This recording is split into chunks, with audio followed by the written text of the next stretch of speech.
Bonjour à tous, bienvenue sur la cabane des cartes, la chaîne de la cabane des cartes. Alors pour ceux qui ne me connaissent pas, je m'appelle Milandrune, je suis cartomancienne et amoureuse des cartes. Et du coup aujourd'hui je vous propose un petit tag que j'ai vu chez Marie Cartomancie, que j'avais vu aussi chez la créatrice de ce tag qui est américaine. Elle m'avait fait beaucoup rire d'ailleurs. Je pense que je vais être un peu dans le même état qu'elle, dans beaucoup de frustration. Ce tag, je vous l'explique. Alors, j'ai demandé à mon amoureux, à mon chéri, voilà, à mon mari, de me choisir 10 jeux dans tous ceux que j'ai. C'est-à-dire tarot, oracle mélangé. De me les mettre dans un sac, que je les vois pas. Et le but, c'est que je les classe en 10 positions. Voilà, au fur et à mesure. Je sens que ça va être compliqué. Je sens que je vais beaucoup râler.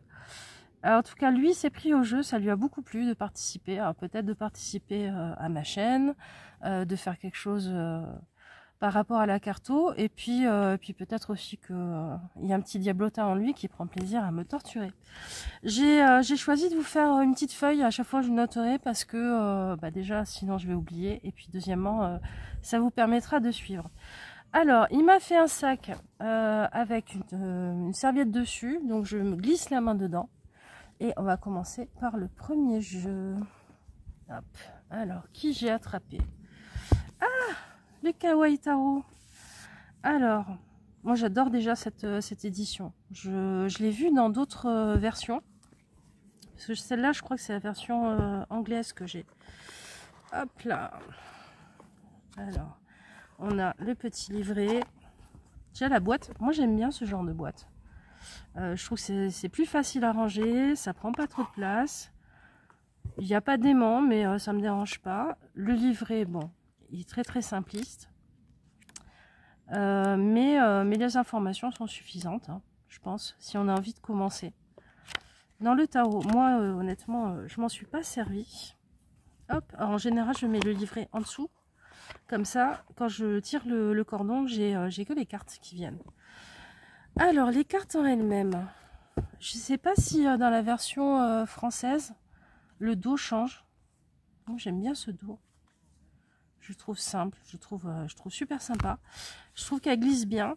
La qualité, franchement, elle est plutôt bonne. Qui c'est qui a fait ça? Bon, c'est Lulu Maillot qui a fait les illustrations. Rock Point. Ok. Bon, c'est Amas Market. Et je le trouve mignon. Mais moi, je dis souvent que c'est un petit pimousse ce tarot, parce que petit mais costaud, quoi. On le voit arriver super mignon comme ça, et puis on s'attend pas à ce que des fois il est d'essence quand même assez costaud, hein, assez dur même. Alors ouais, je vais essayer de vous trouver des cartes que moi j'ai trouvé un peu dures. En plus, c'est des animaux, mais c'est pas des animaux qui ressemblent à des êtres humains. Il y a plein de couleurs, c'est hyper peps. Je trouve que les jours, on n'a pas le moral, c'est super chouette de le sortir. Je le trouve intéressant en plus dans ce qu'il propose. C'est un jeu où certaines cartes m'ont fait éclater de rire, parce que je comprenais l'humour qu'il y avait dedans presque pour certaines arcanes. Et il y en a d'autres. Les arcanes plus difficiles. Alors pas le 3 d'épée, mais je trouve bien ce 3 d'épée. Ce 5 de coupe là, avec ce bébé phoque en train de dériver sur un morceau de banquise, c'est pas facile, quoi. C'est pas forcément facile. Ça montre bien l'étendue de la palette émotionnelle qu'il y a dans le tarot. Les tarots qui sont trop lisses, je trouve qu'ils ne respectent pas le fait que le tarot essaye justement d'aborder toutes les thématiques, toutes les difficultés comme les choses positives ou qui nous font avancer ou réfléchir dans la vie. Et je trouve que celui-là est super bien équilibré pour ça. Respectueux du matériau de base. Alors, le Kawaii Taro. Tac, tac, tac. qu'est-ce que... Je vais lui poser une question, tiens. Comment lui, il se perçoit? Comment tu perçois? Ok. Comme hyper charismatique, attrayant, comme, comme une capacité à nous apporter plein de réponses qu'on n'a pas vues sur nos illusions. Changer de point de vue. Le Kawaii Tarot, je vais le mettre... je vais pas le mettre haut non plus. Je vais le mettre en 6. Ouais. Ou en 7. Ouais, je vais le mettre en 7. Parce que je veux voir ce qui va venir ensuite. Peut-être que je vais regretter. Pour l'instant, ça va. Mais alors, j'ai peut-être pété un plomb au bout d'un moment. Voilà. Donc ça, c'est le Kawaii Tarot. Qui est très très chouette. Qui est un mass market. Et franchement, qui est une super qualité. Autant dans la forme que dans le fond. Et qui est pas cher. Alors, qu'est-ce qui m'a mis en deuxième? Qu'est-ce que c'est? Ah, le Mibramig. Alors, le Mibramig, c'est un des premiers Rider-Waite. Ouais, vous excuserez le bruit parce que en fait, je me suis mise dehors parce que moi, si je rentre dans mon bureau et que je vois pas certains jeux, vu que je les classe d'une certaine façon, je saurai automatiquement ce qu'il y a dans le sac. Donc, je fais ça dehors. Alors, le Mibramig, c'est un scarabéo. Donc, Tugbox que j'ai déjà rescotché d'ailleurs. Qualité des cartes, bon, pas top, hein. C'est du scarabéo. Après, est-ce que vraiment un oracle ou un tarot, ça doit avoir une super qualité? Moi, c'est vraiment une question que je me pose parce que si ça doit rester un jeu et pas être forcément un objet de collection, pas forcément tomber dans l'objet de luxe, parce qu'à la base, la carte, c'est quand même quelque chose de populaire. Alors oui, au début de sa création, c'était quelque chose pour les nobles, à l'époque de Visconti, enfin ça et tout ça, mais voilà, c'est quelque chose de populaire. Et moi, j'aime bien quand même le fait que ça reste populaire. Donc, que certains jeux soient alors à l'époque, ils étaient à 14 balles. Maintenant, ils doivent être un peu plus chers, les scarabéos. Moi, ça me dérange pas qu'il y ait des jeux qui soient... Tant que le prix est cohérent à la qualité, je trouve que c'est... J'aimerais pas que la carto devienne que quelque chose de luxe. Voilà. Alors, le Mibramig, ça c'est son dos. Il glisse super bien. C'est un Rider-Waite qui est basé sur les animaux. Il y a 4 familles d'animaux par rapport aux 4 bâtons, coupe, épée et denier. Moi je l'aime beaucoup parce que ce que j'en avais perçu quand je le regardais sur le net, c'est que les expressions des animaux me font penser à des expressions d'émotions, de formes de pensée, de façon d'être et tout ça, d'être humain. Et quand j'ai lu le petit livret, forcément qui n'est plus dedans parce que je m'en sers pas, du créateur qui est Mibramig. Le créateur s'appelle Mibramig. Il explique justement que sa démarche, c'était ça. C'était d'avoir ce côté anthropomorphe qu'on calque sur les animaux et où en fait ils nous servent de miroir, hein, finalement. Alors, je pense qu'il peut être dérangeant pour certaines personnes. Il n'est pas forcément dans l'esthétique de tout le monde. Moi, j'adore ce jugement. Je le trouve magnifique.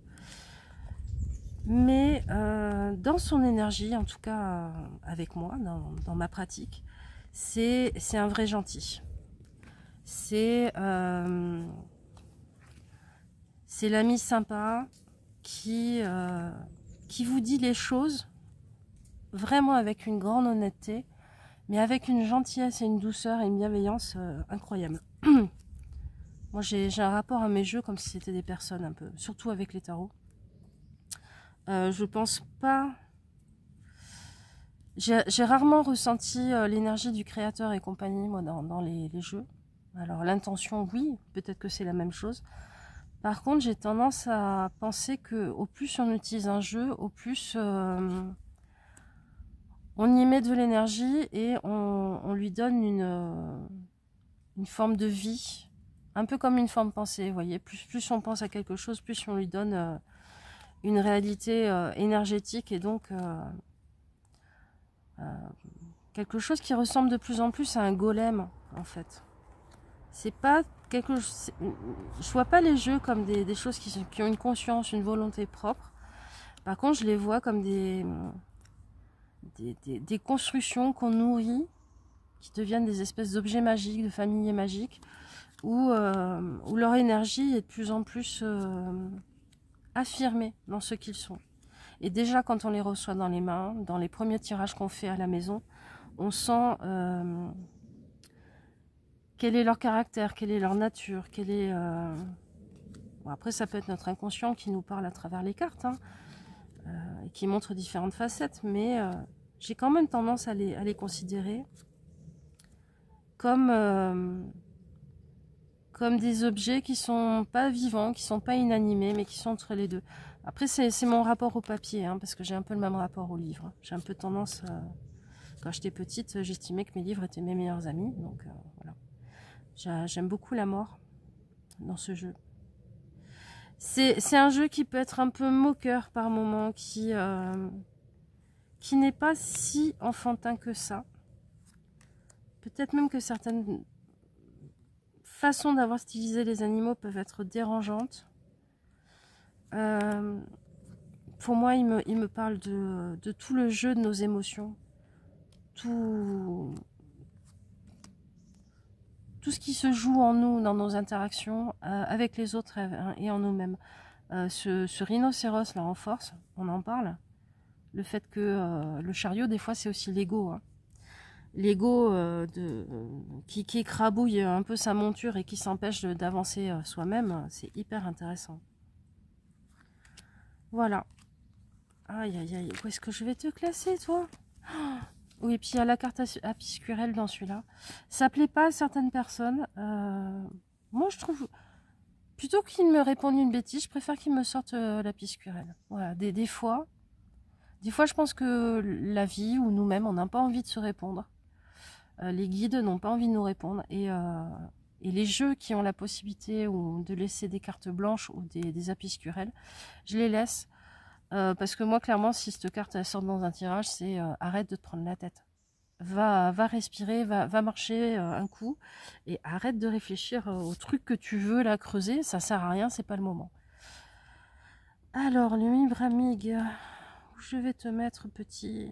Bon, je vous aime tous, hein, c'est pas la question. Je vais te mettre en 8. Je te mets en 8 ou je te mets en 6? Je te mets en 6. J'ai une trop jolie relation avec j'avais marqué relation. J'ai une trop jolie relation avec ce tarot. Voilà. C'est pas le plus sexy, c'est pas le plus recherché, c'est pas la meilleure qualité au monde, loin de là. Mais je pense que des fois la relation avec un jeu prime. On peut avoir un jeu tout moche ou un jeu qu'on a acheté dans un...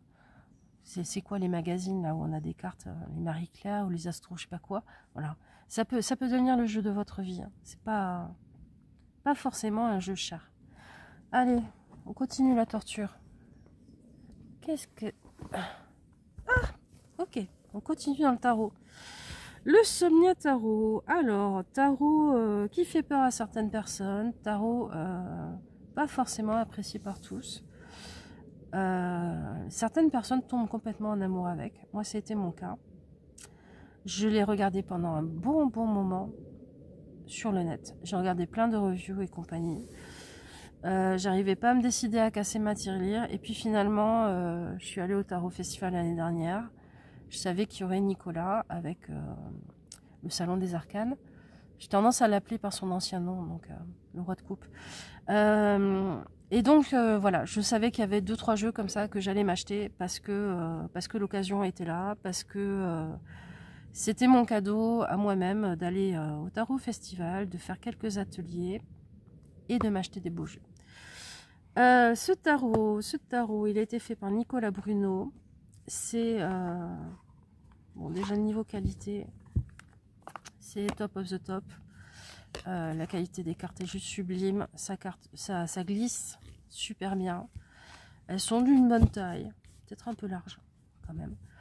La tranche est neutre, moi je trouve ça bien. Franchement, les tranches colorées ou métallisées qui foutent le camp, voilà, c'est pas forcément joli. Et en fait, c'est tout un travail de photo. Alors, il y a des gens qui sont dérangés par ce jeu. Moi, je trouve que si on veut travailler avec les ancêtres, si on veut travailler avec les morts, si on veut travailler avec des mémoires, peut-être des mémoires de la terre, des mémoires de lieux, des mémoires familiales, je le trouve surpuissant. Pas si violent que ça dans les tirages. Il est pas... Il va pas vous casser la tête, quoi. Il va pas vous agresser. Il va plutôt... C'est un peu la porte d'Alice au Pays des Merveilles, quoi. C'est hop, on passe par un trou dans une souche, en se courbant en deux, et on rentre dans un monde, dans des messages qui sont dans une autre forme de temporalité, qui sont dans un autre rapport à la vie,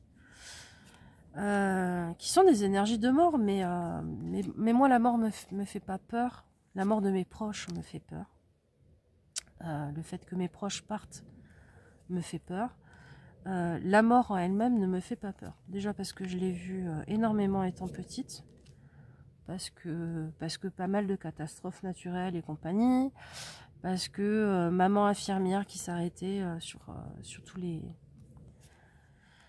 les accidents pour sauver les gens, donc forcément j'ai vu des trucs des petites, et puis moi j'ai failli mourir tellement de fois et j'ai fait une expérience de mort imminente que j'ai pas un rapport à la mort compliqué, j'ai un rapport à la vie qui peut être compliqué des fois. Voilà. Le jour où on repart, le jour où on a fini ce qu'on a à faire de notre vivant, et puis de l'autre côté du voile, le jour où on finit vraiment par repartir et refaire à nouveau partie du tout, de Dieu, de ce que vous voulez, je pense que c'est les vacances, voilà. Et que être incarné sur cette terre, c'est faire son année scolaire, quoi. On vient pour travailler, en essayant d'être le plus heureux et le plus épanoui possible, bien évidemment. Donc ce jeu, j'ai un très très chouette rapport avec. Celui-là, par contre, contrairement, vous voyez, à ce que je disais par rapport au Mibramig, c'est vraiment un objet de collection. C'est vraiment un objet de luxe, parce qu'il coûte cher. Mais je regrette absolument pas mon achat. C'est un jeu qui va m'accompagner longtemps, qui a des significations qui passent au-delà du mot et de l'intellectuel, qui viennent taper dans des archétypes, dans de l'émotionnel, dans des choses qui peuvent être très profondes en nous. Et souvent, il libère, quoi, il débunk. Il débunk fort, fort, fort. Regardez cette mort, elle est sublime.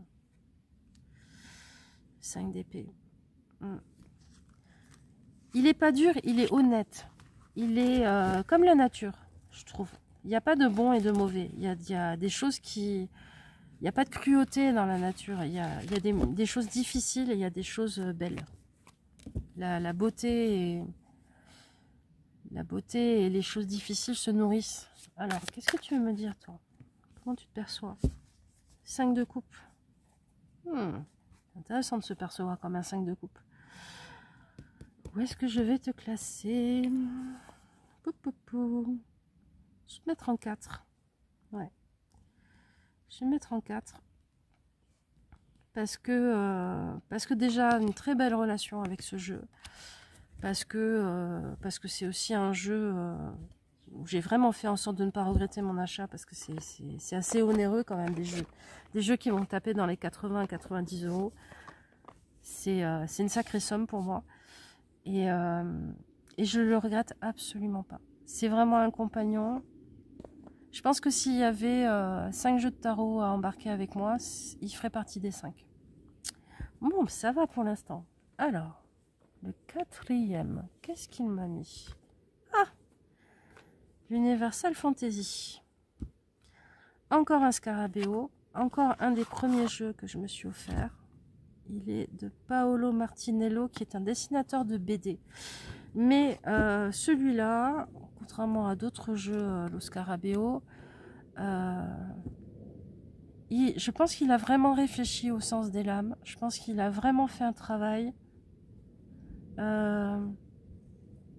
Peut-être presque de méditation ou de transe, parce que c'est un jeu, moi, qui me fait rentrer dans les cartes. Je vous l'ai déjà dit plusieurs fois dans des vidéos où j'en parlais. Bon, ma carte préférée de tous les temps, de tous les tarots, c'est la tour. Et cette tour-là, elle a le sens aussi, comme dans le tarot de Marseille, oui, de l'effondrement, mais aussi de l'illumination. Et j'adore cette carte. J'en suis complètement amoureuse. Le pendu, voilà, le pendu, pendu dans les airs par un oiseau. Ça peut être hyper intéressant. C'est un jeu que j'aime vraiment de tout mon cœur. C'est un jeu qui m'emmène ailleurs. Et pas dans un... Vous voyez, là, on pourrait être un peu dans Nils Holgersson, dans le conte de fées suédois, norvégien, tout ça. Là, on dirait une carte un peu... on dirait des métabarons, pour ceux qui connaissent la BD des métabarons. La première fois que j'ai vu celle-là, j'ai pensé au petit poney, hein, franchement.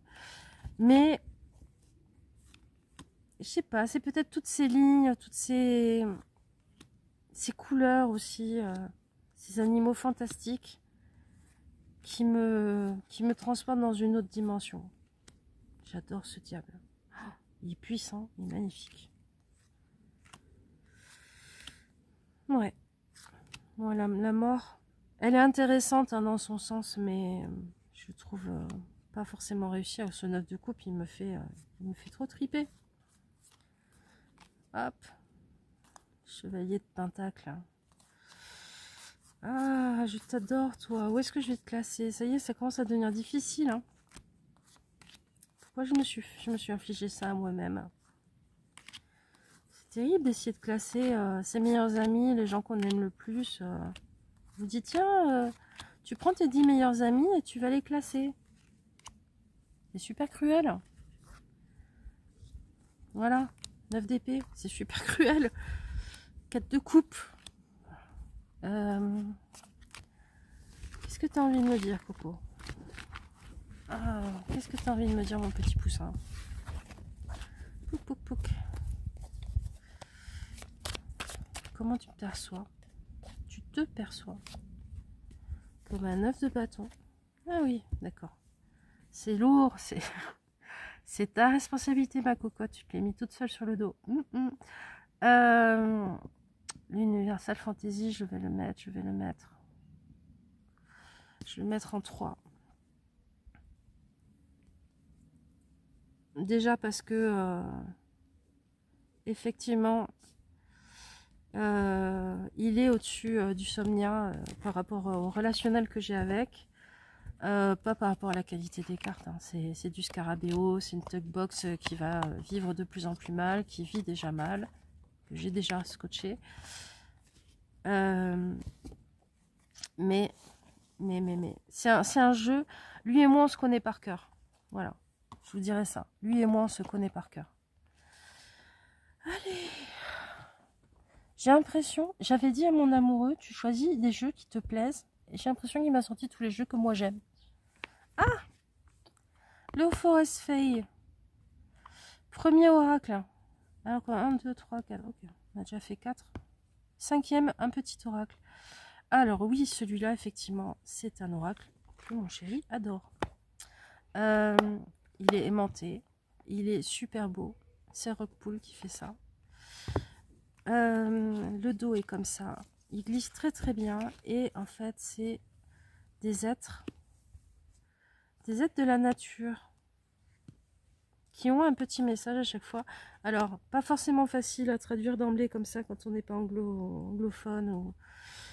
Voilà, avec le portable on y arrive très bien. Trop qu'il est beau. J'adore. J'adore, j'adore. Ces dessins, ils sont juste sublimes. Ils sont juste magnifiques. J'ai envie de vous faire une vidéo, un de ces quatre, sur mes petits oracles. Faire une vidéo peut-être où je classerai mes petits oracles. Il est beau ce corbeau. Cette espèce de sphinx là aussi. Il y en a pas mal en plus. Hein. Il y en a combien? 40. Bah, vous voyez. C'est fou hein, parce que des jeux qui ont 60 cartes, des fois j'ai l'impression qu'il y en a peu, beaucoup. Et puis des petits jeux comme ça, des petits ou plus grands, hein, qui en ont 40, bah, je trouve que ils en ont pas mal. Alors, c'est pas un petit jeu que j'utilise beaucoup. Parce que j'ai tendance à pas les embêter trop. Comment dire? C'est pas que je vais pas les embêter trop. J'ai tendance à aller demander un message aux êtres de la nature, aux esprits de la nature, quand vraiment j'ai besoin d'une direction, quand vraiment je suis perdue. J'ai un rapport à ça un peu comme, je sais pas, un enfant qui est en train d'essayer de faire un gâteau tout seul et qui ira voir ses parents ou sa maman ou son père, que quand vraiment il est coincé, que quand vraiment il trouve plus la solution. Donc je l'utilise pas beaucoup. Maintenant, il est important dans ma cartothèque. Ça n'a pas été un achat coup de tête ou après coup je me suis dit pourquoi je l'ai pris. Qu'est-ce que tu as à nous dire comme petit message toi? Hop. Ah ben voilà. Le corbeau. Le corbeau montre le chemin. Soyez courageux. Changement et chance peuvent être des merveilleux... peuvent vous apporter des merveilleux changements. Des changements excitants. Ok. Démerde-toi. J'aime bien mes jeux. Hein. Chaque fois, ils me disent non, non. Ton problème, ma grande. Je vais le mettre en 9. Parce que je l'aime beaucoup, mais je m'en sers pas tant que ça. Voilà.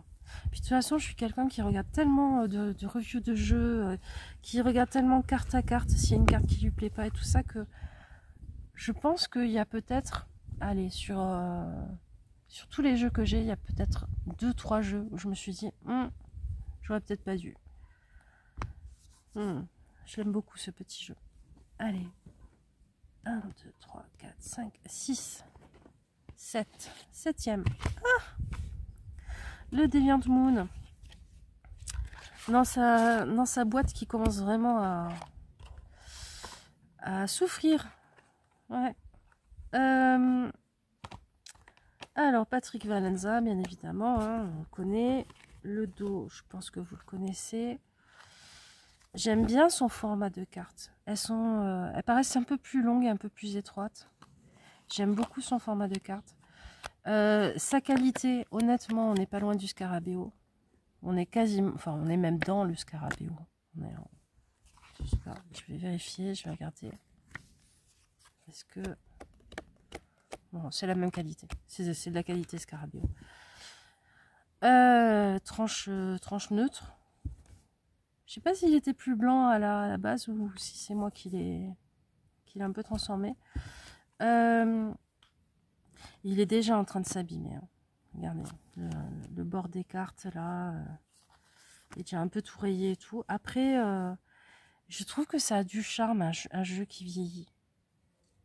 Ouais. C'est un peu comme un sac à main en cuir que vous avez tellement utilisé et tout, qui est un peu tout craquelé et tout. Ça a du charme.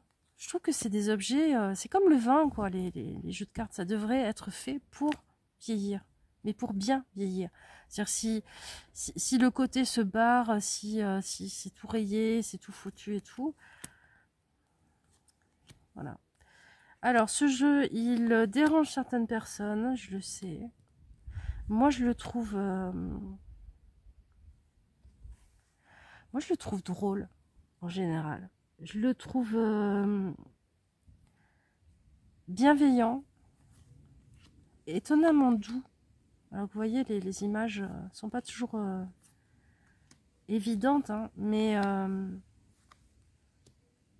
c'est un jeu qui a, pour moi en tout cas, dans mon rapport avec lui, qui a à cœur d'être efficace, de vous aider, qui a à cœur de vous apporter vraiment une réponse et une solution, et pas juste de passer de la pommade.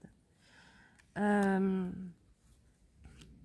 je sais, ça va faire bizarre à certaines personnes que je parle de mes jeux comme de personnes, hein, presque. Mais moi, j'ai vraiment ce relationnel-là avec. C'est un jeu qui m'a beaucoup aidé à une époque pour comprendre des secrets de famille, pour comprendre des blocages que j'avais, des fonctionnements qui n'étaient pas bons et dont je ne savais pas forcément l'origine. On a fait un travail très costaud ensemble. Il m'a tenu la main, vraiment. Il m'a donné les réponses, même si elles n'étaient pas faciles, mais il était là ensuite.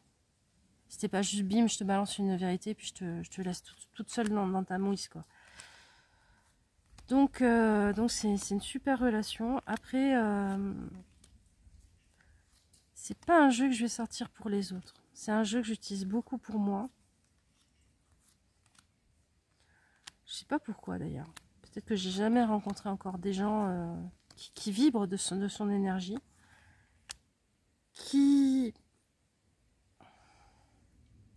Oui, il est particulier, mais il est honnête. Voilà. Il est honnête. Et je crois que si je l'ai jamais sorti encore jusqu'à maintenant à quelqu'un pour un tirage en consultation et tout, c'est parce qu'il est sans concession. C'est un miroir qui vous montre une vérité que sous un angle que vous n'avez pas forcément envie de voir. Vous savez, c'est un jeu où genre vous êtes en train de faire un selfie et puis vous essayez de prendre une superpose et tout, manque de bol, il y a votre double menton qui ressort sur votre selfie, quoi. Ah, non, on va pas déformer la réalité pour te faire plaisir. Donc en ça, c'est vraiment un super jeu. Puis moi, j'aime beaucoup les illustrations de Patrick Valenza, à tel point que j'en ai un autre. Non, j'en ai deux autres de lui de jeu. Donc, le Deviant Moon. Je vais te mettre en 8. Parce que depuis le temps que je l'ai, je suis un peu passée à autre chose, mais je l'aime toujours autant. Hein. Je l'aime toujours autant. Disons que son frangin, alors je sais pas s'il est dans le truc là, son frangin que j'ai, le Deviant Weight, bref, un autre tarot là de Patrick Valenza, l'a un peu détrôné. Je travaille plus avec l'autre maintenant. Alors, suivant. Qu'est-ce que... Pourquoi je ferme les yeux à chaque fois que je mets la main? Je peux même pas voir. Je mets la main sous une couverture, c'est complètement débile. Ah! Eh bien, il m'a pris quasiment que des tarots. Le Murder of Crows. Encore un Scarabeo, mais par contre, un Scarabeo où ils ont fait l'effort sur la qualité. Il y a eu un petit virage hein, dans la production des Scarabeo. Le livret, celui-là est assez intéressant. Alors oui, il est multilangue et tout, machin. Mais celui-là est hyper intéressant. Déjà, ne serait-ce que pour comprendre la signification d'une chose dans ce tarot qui est super importante, c'est que les corbeaux blancs représentent l'âme, l'esprit. Donc, qualité. Bah, un super vernis. Je suis pas... Voilà. Côté hyper vernis, je suis pas sûre. Le dos, moi j'aime bien, ça me fait penser un peu au dessinateur original d'Alien, Giger. Moi j'aime bien ce dos. Qualité des cartes, oui. Mieux en tout cas. Voilà, mieux. Les dessins, bah, comme d'hab, hein, moi j'aime bien. J'aime soit les trucs tout mignons, soit les trucs un peu dérangeants qui vont un peu nous chercher.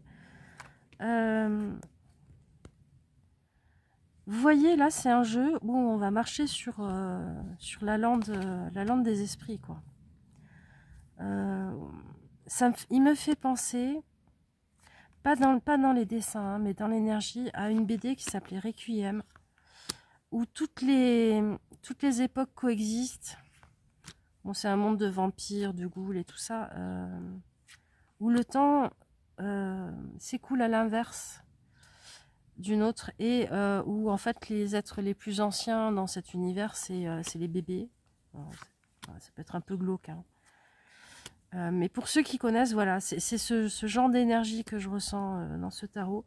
Et puis, moi, je ressens énormément l'énergie de la Morrigan. Alors, pour le corbeau, oui.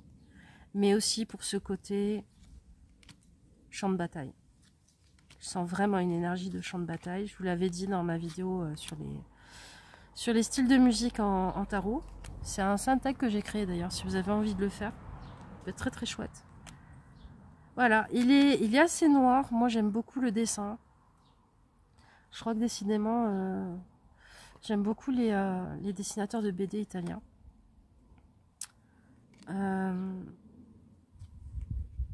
Et au niveau de comment il me parle et tout ça,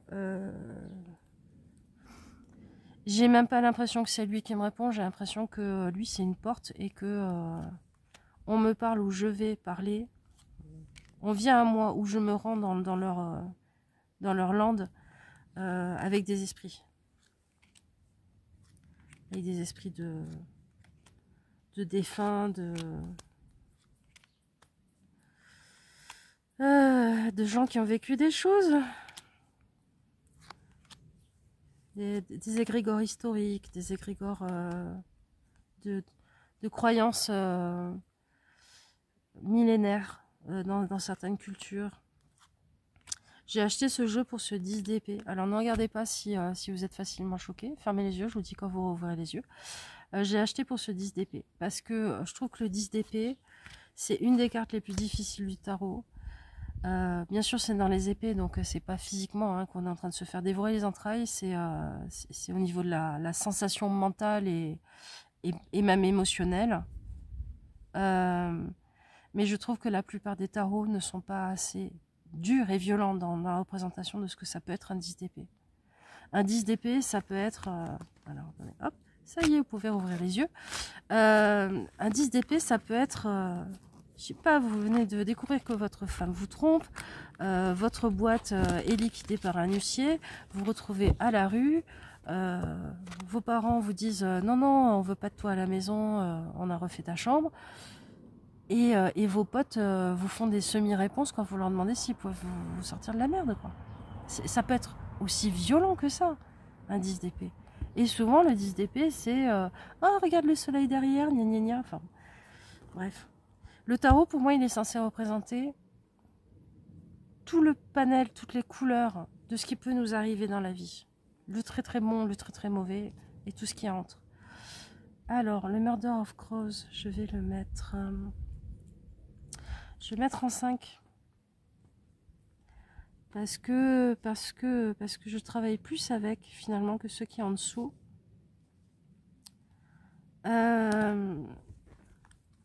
Et parce que je le trouve ultra puissant. Voilà.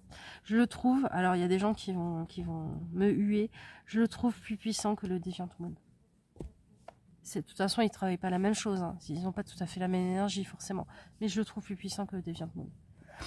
Alors, il m'en reste 3. Qu'est-ce qu'il m'a mis? Ah, le Midnight Magic. Le tarot des champs-pipis. Le tarot de la forêt à minuit.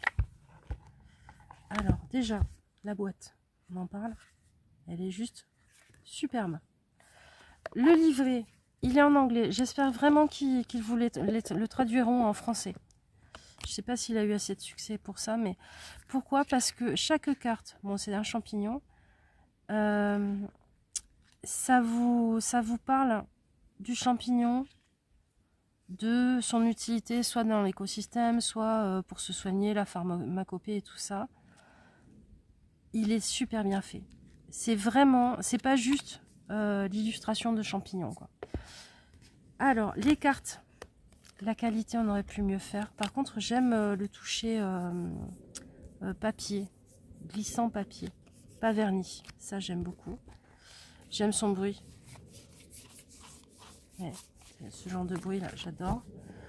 Les tranches sont neutres. Les illustrations, c'est que des champignons. Alors bien sûr, si vous ne connaissez pas le tarot, ça peut ne pas être évident. Après, si c'est un coup de cœur, un kiff total, pourquoi pas. Chaque suite, en fait, a un tour différent. Vous voyez, là, c'est les épées avec ce genre de fleurs. Des becs de perroquet. Des fleurs de paradis. Des oiseaux de paradis, je crois. Là c'est les bâtons. Bah voilà.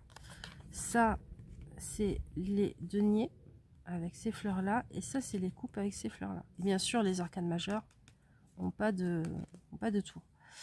Des fois, il y a des animaux. Souvent, il y a un animal d'ailleurs. Faut le distinguer. Là, par exemple, on en a 2, 3. Là, on a une mouche. Là, on a une salamandre. Là, on a une araignée. C'est le monde des sous-bois en forêt de nuit. C'est le monde où, je sais pas si vous l'avez déjà fait, de marcher en forêt de nuit, sans aucune lumière artificielle. On a des trucs qui remontent préhistoriques. On a des peurs primitives qui remontent. Si on arrive à dépasser le moment où on a peur, même pour une feuille qui tombe, on commence à avoir les sens qui prennent le dessus, l'odorat, l'ouïe. On laisse la vue un peu de côté. Le toucher aussi, on commence à sentir la mousse sous ses pieds, tout ça. Il y a quelque chose de primitif, de relation avec la terre qui est primitive. Il est à l'envers, c'est pas possible.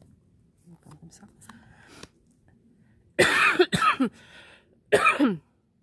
Il est hyper coloré pourtant, hein.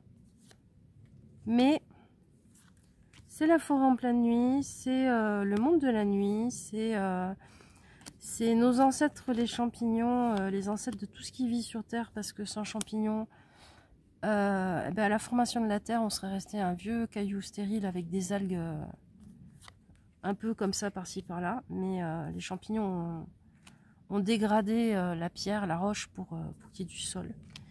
C'est les champignons aussi qui transmettent les messages et les besoins entre toutes les plantes d'un lieu, d'une forêt et tout ça.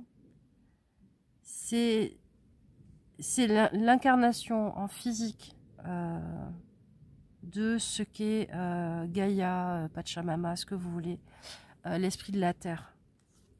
Pour moi, c'est le réseau mycélien, c'est le réseau des champignons.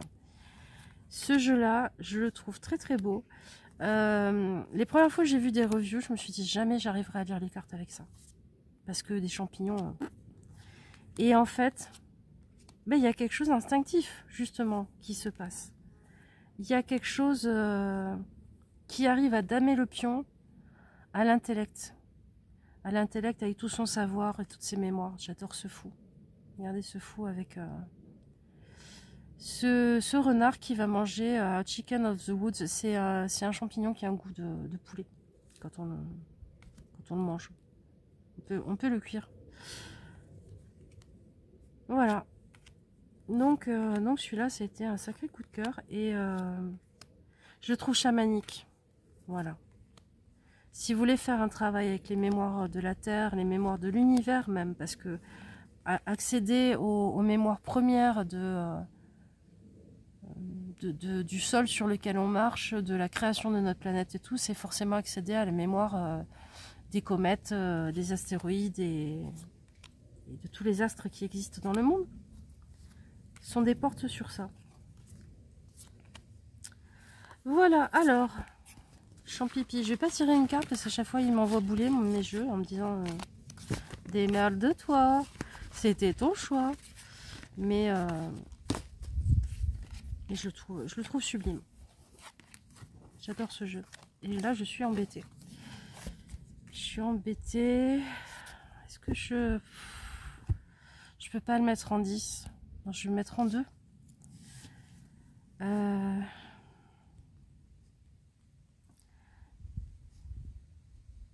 Je vais vous dire à quelle place je l'aurais mis si... On fera ça à la fin. À la fin, je vous mettrai à quelle place j'aurais mis chacun. Si j'avais eu tous les jeux en premier. Ensemble. Si je les avais pas tirés au fur et à mesure. On fera ça. Allez, le prochain. Pou, pou, pou, pou, pou. Les deux derniers. Ah, j'en ai un. J'en ai un. Oh, la Vissomnia. Tarot auto-publié par Orla Bird. Je crois qu'elle est polonaise ou tchèque. Je sais plus. Les frais d'expédition sont ridiculement bas. Il est pas cher en plus ce jeu. Alors, le livret, bon, voilà, on s'en passera. Ça c'est le dos. Elle glisse pas super bien. La qualité des cartes, honnêtement, c'est pas bon. Hein. C'est du Scarabeo année 2000 moins. Vraiment. Vous voyez, on est vraiment pas top, pas top. Donc, à étaler comme ça, c'est même pas la peine d'y penser. À brasser, bah, il fait wawa quoi. Wawa. Dans les mains, la tranche, elle est neutre. Par contre, j'adore ce tarot. Voilà. Comme quoi, vous voyez, des fois la qualité, hein. C'est pas forcément ce qui prime chez moi. J'adore ce tarot parce que c'est un langage que je comprends. C'est un langage symbolique qui me parle, que je trouve presque sorcier, que je trouve... il me fait penser, vous savez, à toutes ces broderies traditionnelles, à toutes ces peintures traditionnelles. Il a ce que je n'ai jamais trouvé dans tous les jeux avec des tatouages ou ces symboliques là que je trouvais trop facile, trop générique et qui était un peu vide de sens au final. Et celui-là, je le trouve rempli de sens, cohérent avec lui-même. Le pendu, là, regardez, c'est une clé pendue à l'envers, c'est juste génial. Il y a des vraies trouvailles, il y a une vraie intelligence dans ce jeu qui vous fait voir les choses peut-être en allant un peu plus loin. Vous voyez le magicien là, c'est le serpent qui fait le lémiscate. Donc l'infini de la mue, on se réinvente quoi, constamment. On est toujours en train d'apprendre des nouvelles choses avec ce truc de science là. Et puis les champignons, faire des expériences, découvrir d'autres visions des choses, façon de voir les choses. Ouais, je l'aime beaucoup. Il y a des gens qui le trouvent un peu trop terne, un peu trop pâle. Moi, j'apprécie l'harmonie de couleurs qu'il y a. Ça repose des fois aussi d'avoir des jeux qui sont moins ouais. Vous savez, quand on est adulte, passer une après-midi entière à regarder des dessins animés sur Gulli et compagnie, vous avez l'impression de vous faire lobotomiser quoi. Et il y a des fois, mon envie dans les jeux, c'est pas forcément le petit train de Disneyland quoi. C'est un moment calme dans les herbes hautes, dans la prairie. J'adore ce jugement. Voilà, donc la Vissomnia, je l'aime beaucoup malgré tous ses défauts. Je pense qu'il sera jamais plus connu que ça, ce qui est dommage, parce que j'aime vraiment beaucoup le travail que sa créatrice a fait. Je l'ai découvert d'ailleurs sur des chaînes anglophones. Alors, je sais pas si elle est... je crois qu'elle est australienne, la personne que je regarde des fois. Où je découvre toujours des petites pépites. Donc voilà. Instagrammable, je pense. Voilà. Je pense que c'est un jeu qui est assez instagrammable. Mais... sa qualité... il n'est pas super cher, hein. Je crois qu'avec les frais de port et tout ça, ça m'était revenu à 45 € peut-être. C'est dommage. Je pense que dans ce cas-là, c'est dommage, ça dessert son travail. Voilà. Ah, je te mets en 1 ou en 10? Pourquoi je me suis fait ça? C'est pas possible.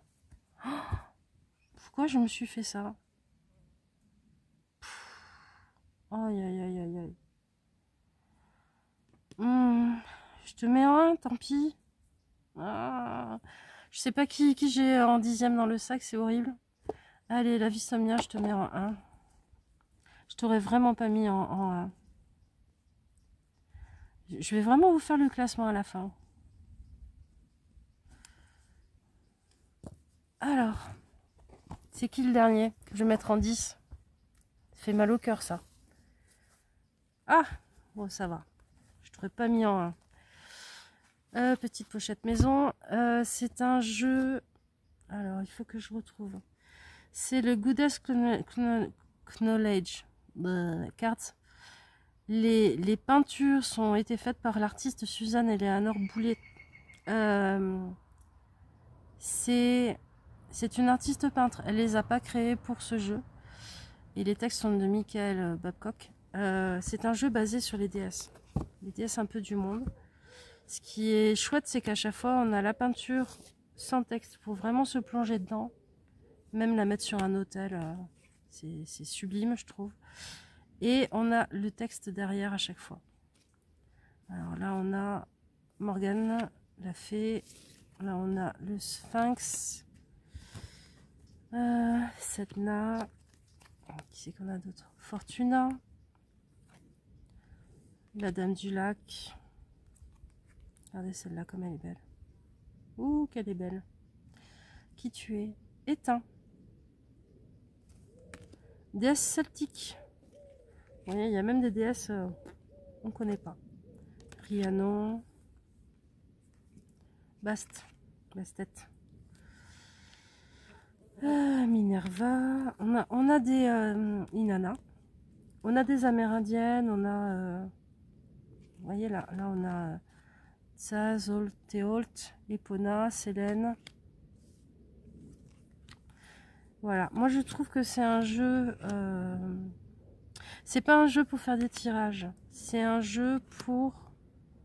En tout cas, que moi, j'utilise pour mettre sur mon hôtel, pour travailler avec une énergie, pour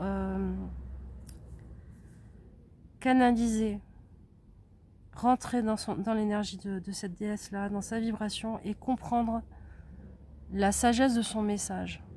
Pelée, ouais, polynésienne. Qui on a là? Elle. Regardez, trop belle. Qu'altesse. Voilà, c'est un jeu que je trouve très puissant, mais que vous ne verrez pas forcément utiliser sur la chaîne. Parce que c'est plus des cartes de dévotion, dans le sens où on travaille avec des entités, quoi. Je sais pas, vous travaillez avec cette entité-là là, pendant un mois ou deux. Elle est Hathor, la déesse égyptienne Hathor. C'est très puissant comme vibration, ce qui ressort de sa peinture. Bon, moi, en tout cas, ça me va mieux que des petites filles avec un costume de déesse ou je sais pas quoi. Voilà. Donc, il est en 10e celui-là. Alors, si vous avez tenu jusque-là, je vais le marquer. Je vais vous faire mon classement de si j'avais su quel jeu j'avais dans ce sac. Alors, Goddess Knowledge.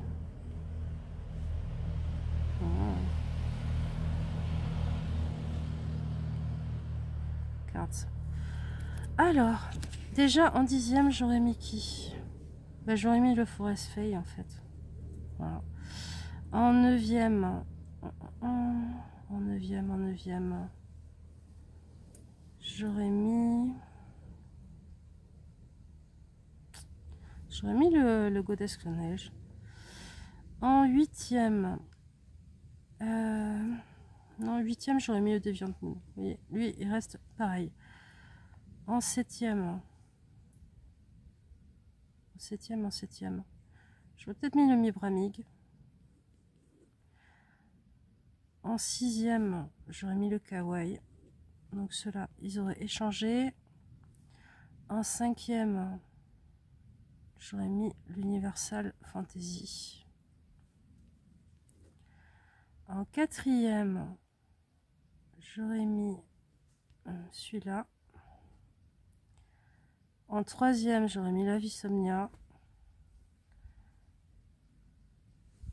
En deuxième, j'aurais mis le Somnia. Et en 1, j'aurais mis le Murder of Crows. Voilà. Mais bon, ça va, c'est assez cohérent quand même. C'est cohérent.